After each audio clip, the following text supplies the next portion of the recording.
বন্ধুরা দেখো, এখন আমরা তোমাদের বইয়ের টাইপ 3 এর एग्जांपल 1 নম্বর সমাধান করব। টাইপ 3 এর एग्जांपल 1 নম্বরে বলা আছে কি যে প্রমাণ করো যে x² + y² = a² বৃত্ত দ্বারা y = mx + c রেখা হতে খণ্ডিত j এর দৈর্ঘ্য 2√a² - c² / 1 + m²। এটা আমাদের কি প্রমাণ করতে বলছে। তো এই ম্যাথটা করার জন্য দেখো এখানে আমাদের বলছে কি যে একটা বৃত্ত দেওয়া আছে এবং আরেকটা রেখা দেওয়া আছে।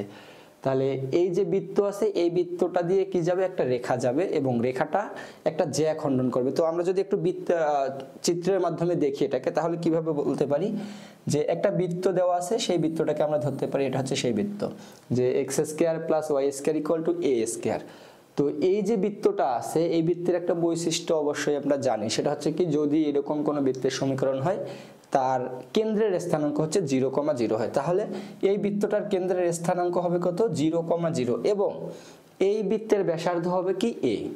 তো যদি হয়ে থাকে তাহলে এই বৃত্তের ব্যাসার্ধ a, এই ব্যাসার্ধ বিশিষ্ট একটা বৃত্ত যার কেন্দ্র হচ্ছে 0,0। তারপরে বলে দিছে কি, তো যদি 0,0 হয়ে থাকে তাহলে আমরা বলতে পারি যে এটা হচ্ছে x অক্ষ এবং এটা হচ্ছে কি y অক্ষ, আর এটা হচ্ছে আমাদের সেই কেন্দ্র বা কেন্দ্রের স্থানাঙ্ক 0,0 বিন্দু। তো যদি এরকমটা হয়ে থাকে, এখন তারপর বলছে y = mx + c রেখা হতে খণ্ডিত j। তাহলে y = mx + c যে রেখা আছে এই রেখাটার বৈশিষ্ট্য বলতে আমরা জানি কি যে এটা x অক্ষের সাথে একটা কোণ উৎপন্ন করবে এবং y অক্ষের c বিন্দুতে ছেদ করবে। যদি এরকমটা হয়ে থাকে তাহলে আমরা বলতে পারি যে ধরে নিলাম যে x অক্ষের সঙ্গে একটা কোণ উৎপন্ন করলো এবং y অক্ষের এই যে এই বিন্দুতে ছেদ করলো।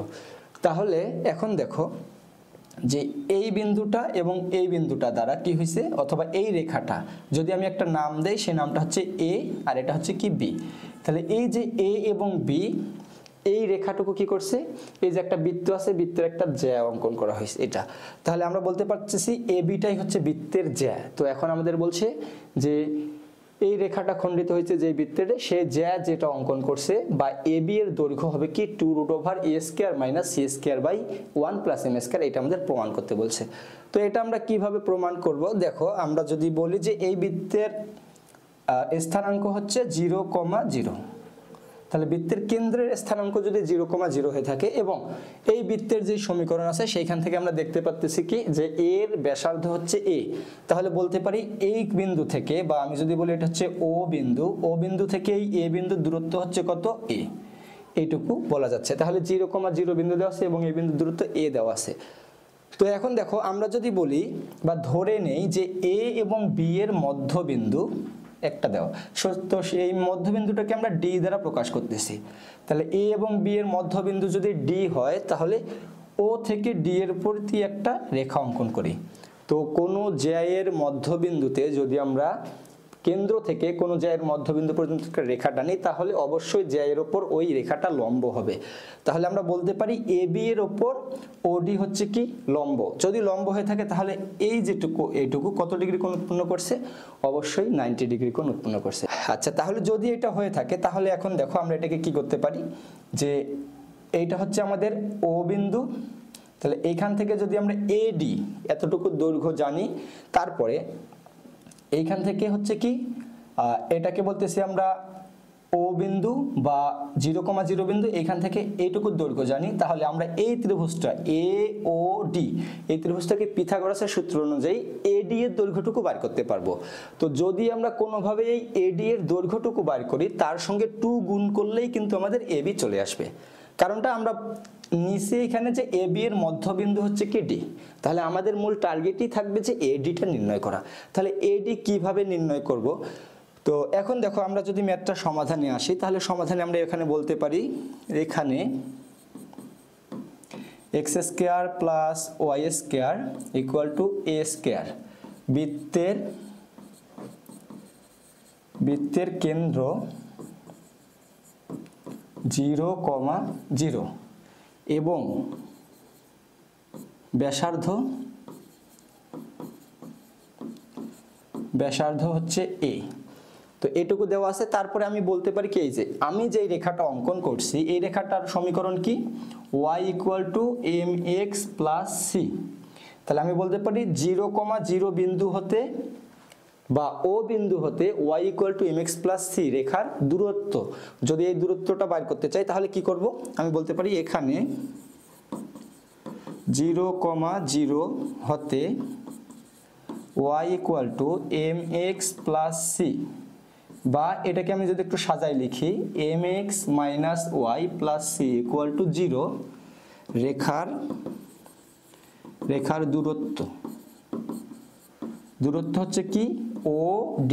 তাহলে আমি যদি OD বার করতে চাই তাহলে দেখো যে কোনো বিন্দু থেকে একটা রেখা যদি থাকে তার দূরত্ব নির্ণয় সূত্র এর আগে আমরা দেখছি, সেটা হচ্ছে কি যে এই বিন্দুটাকে এই রেখার x এর এবং y এর জায়গায় বসাই দিব। তাহলে আমি যদি বসাই দেই তাহলে হচ্ছে x এর জায়গায় তাহলে m * 0 - y এর মান 0, তারপর হচ্ছে কি + c ভাগ √ওভার a² + b²।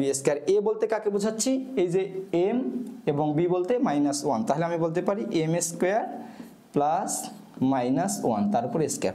তাহলে এখান থেকে OD এর যে দৈর্ঘ্যটা OD = আমি পাচ্ছি c/√1 + m², এটুকু পেয়ে গেলাম। তাহলে OD এর দৈর্ঘ্য বলতে এইটুকু পেয়ে গেলাম, এবং আমার জানাই আছে O এর দৈর্ঘ্য হচ্ছে a, কারণ এটা হচ্ছে বৃত্তের ব্যাসার্ধ। যদি এরকমটা হয়ে থাকে তাহলে এখন দেখো আমি বলতে পারি ত্রিভুজ AOD সমকোণী ত্রিভুজে, তাহলে এখান থেকে লিখতে পারি ত্রিভুজ OAD সমকোণী ত্রিভুজে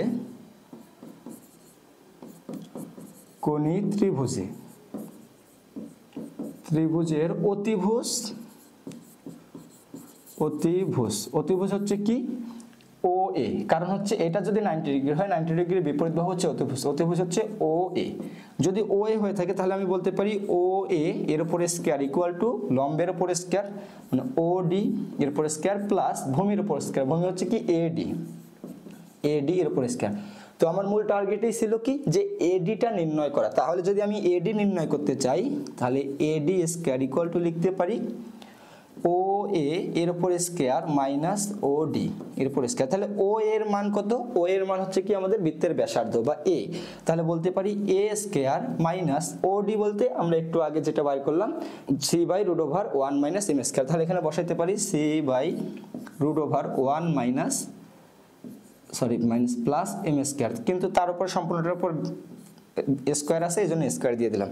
তো এখন দেখো আমি যদি এটাকে একটু ক্যালকুলেশন করি তাহলে লিখতে পারতেছি a² minus c²/1 plus m²। তাহলে এই যে দৈর্ঘ্যটুকু আসলো সেটা কিসের আসলো আমাদের AD এর উপর স্কয়ারটাকে যদি ওইদিকে আমি দিয়ে দেই তাহলে রুট হয়ে যাচ্ছে এটুকু।